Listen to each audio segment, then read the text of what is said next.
Hi everyone. Welcome to the round 3 game. Is this round 3? Yeah, round 3, Mamedyarov versus Viswanathan Anand. And Anand has started with 1.5 out of 2. And it's like, what, some kind of Slav defense? And white played the move, bishop takes d4 here. So I'm not going to ask you guys to find a move here. You can think about it if you want. I'm just showing this moment because I thought black's move was interesting. In a few moves, I'm going to quiz you guys on what the best move is. At this point, I took a look at the position, tried to guess a move, and I didn't even consider the move he played, and it just looks like a strange move. In this position, black could develop pieces, could develop the queen, the rook, whatever. He plays the move king to h8. Very strange move. But I think the idea is he wants to control the e5 square, and he wants to bring this bishop back. So bishop takes king h8. The idea is f6, bishop f7, eyeing this knight, and then maybe sometime the knight will come to e5 and just creates a nice solid position for himself. So after king h8, white stopped f6 with the move e5, rook e8, f4, and now the somewhat surprising move f6. Take. It's surprising because white could take and sort of ruin the pawn structure here. But it doesn't matter that much because white's pieces are not really well equipped to attack the king. So white just played bishop f3, black took, white took, and now the rook came to e4, kind of pinning white's bishop. And all of a sudden, with some very fine play in my opinion, Anand has achieved the initiative here. Sorry, forgive me, some chess-based thing just popped up. So, white played the move rook to e3. Black took it, and white took it. And now is the quiz time. What would you do here for black? Pause your video, try to figure it out. Alright, I'm going to show you now. Anand played a very nice maneuver here. Anand played the move queen to e8. Not queen to e7, which may look more natural, but this move. And where is that queen heading after the bishop moves? h5. So just a simple maneuver, queen e8 to h5. But this queen on h5 is very strong, putting pressure on the h2 square with knight to g4, and also helping this rook come to e2.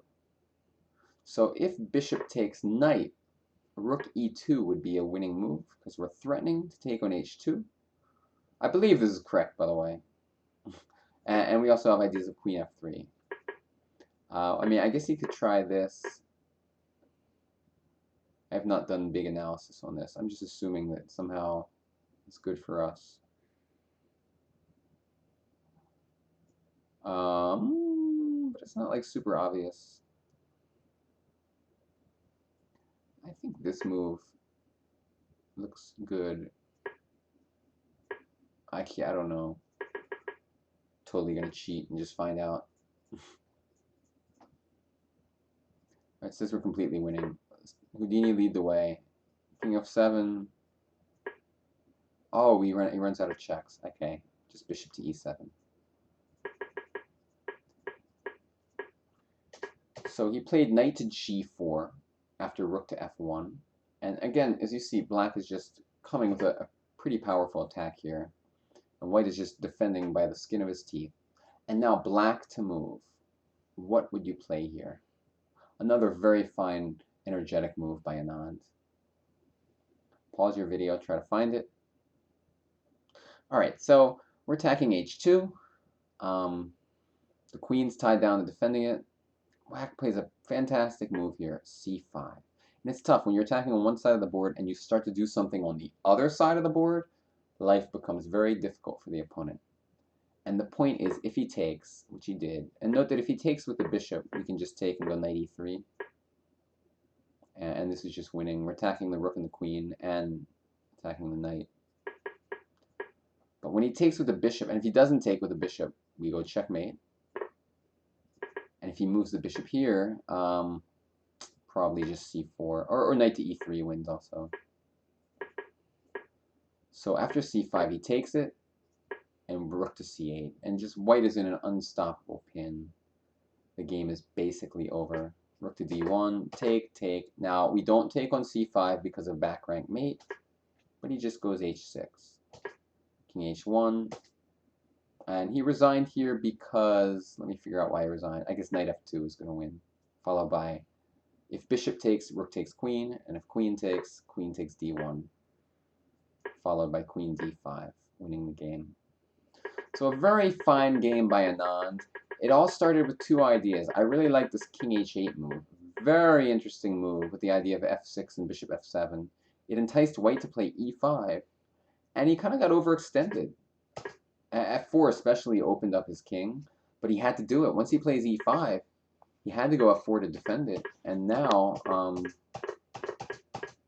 it's a very nice queen e8 to h5 maneuver. Just sparkling, crystal clear play from Anand.